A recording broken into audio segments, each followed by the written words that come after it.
This may be the beginning of the end of motorsport games, but the survival of LMU as a sim. Find out more right here, right now. Greetings Rummy, you're watching WromWrom, the channel sharing the joy of sim racing and a regular news roundup, our weekly sim racing news. Thanks to all those who come here often, especially those who subscribe, and even more, our patrons. My name is Serta and I will be your host for this video. Pimax dropped a whole lot of money on motorsport games, and we'll check out what this may mean in our feature news segment today. But we've got a whole lot of other news to share with you, so come along. If you don't want to go Easter egg hunting, I know I don't, you can spend the time driving the Porsche 911 GT3 R992 on the Nordschleife for free in WromWrom, as this will be possible until May 1st in any game mode you want. Yet another patch dropped for the 2025 Season 2 of iRacing, fixing some small graphical issues, degrading the performance of damaged rear wheels in the Arca series significantly, and eliminating a bug that gave you more downforce with damaged aerodynamics on GT4s. And it seems iRacing got some engineers from NASA, as they had to fix their conversion from metric to imperial and vice versa in many cars and many situations. Asetek have dropped the prices for their orange wheels and Invicta pedals with Thorb 1 by 20%, an offer that, as far as we can tell, will last until they are sold out of those. Don't forget to use the code WromWrom for a further 5% drop in the total, which gives us a small commission. You can do that for anything you want to buy from Asetek, by the way, not only for this offer.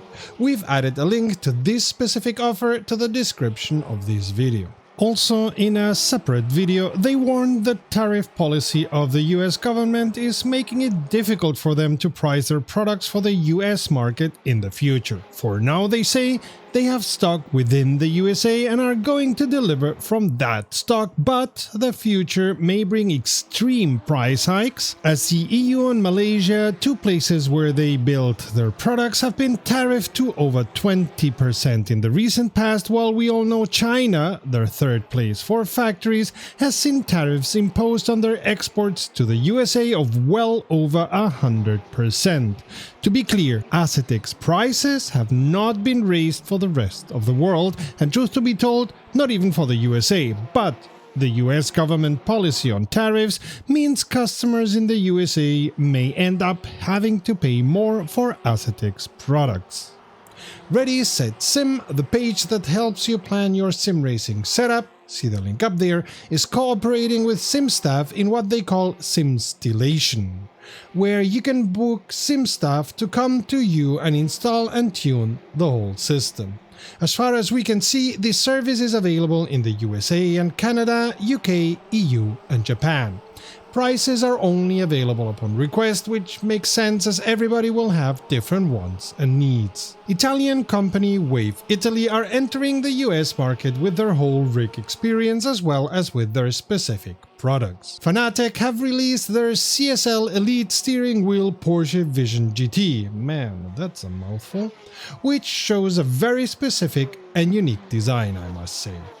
It's officially licensed, so a part of the €350 USD you pay for it goes into recouping that license, which I'm quite sure was not cheap.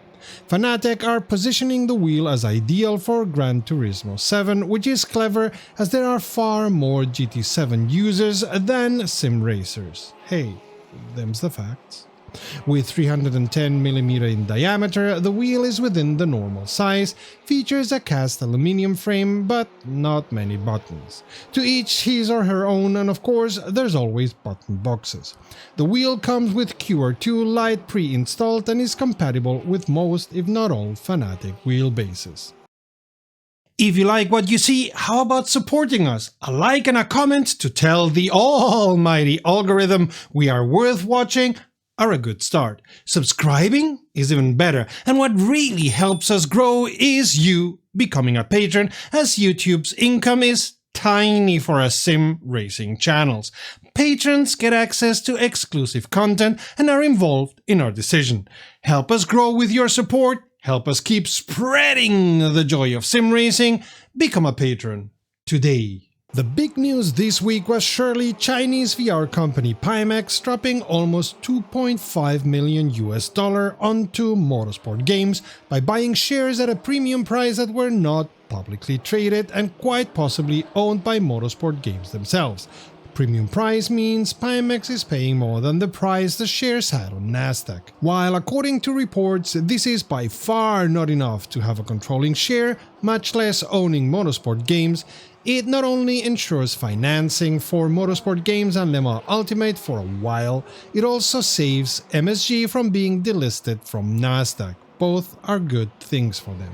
It also means Pimax will be allowed to appoint one person into Motorsport Games management team, which will be interesting for many reasons. One of them will be if they want to put somebody of their own in there or keep the management team intact, which companies seldom do. Another will be which position they may want to have some of their own sitting in. Finances? Communication? Operations? We don't expect they want to change the CEO, in part because it's quite possibly they would not have the votes for that, and Stephen Hood has been able to save the company, pulling it out of the precipice of insolvency over and over again. In our opinion, it would be stupid to get rid of him, as he quite seems to know what he's doing. Now, we can only speculate as to why Pimax has invested in Motorsport games and invested so heavily. While we've reached out to Pimax, we either got no answer or no comment.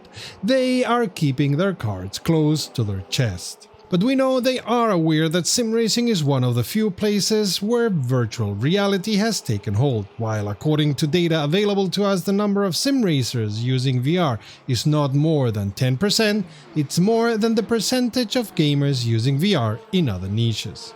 And as far as our information goes, even more than in sim flying, the other niche where VR is in heavy use.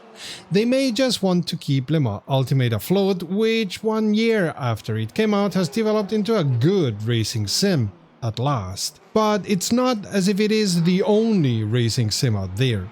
Therefore, I tend more to the opinion that they want to do more than that they want to be part of the decisions Motorsport Games is going to take from now on. They want to put their mouth where their money is, to change the saying for this particular case. And LMU and MSG were the easiest targets to enter the world of sim racing, as most other studios are already owned by third companies, WromWrom's former Sector 3 by KW and Assetto Corsa's Kunos by 505 Games, for example, or are financially afloat and therefore quite happy to keep their independence. Automobilistas 2, Reza or BeamNG as two examples. This may be the beginning of a takeover by Pimax or just a strategic investment that will ensure Pimax a place at the table of where LMU and any further racing sims by MSG are going. We don't know, and Pimax are not telling. In any case, it's good news for the future of LMU, a sim that is gaining users the better it gets. This will give Motorsport Games about half a year time to continue their path to healthier finances after the former management messed it up so royally.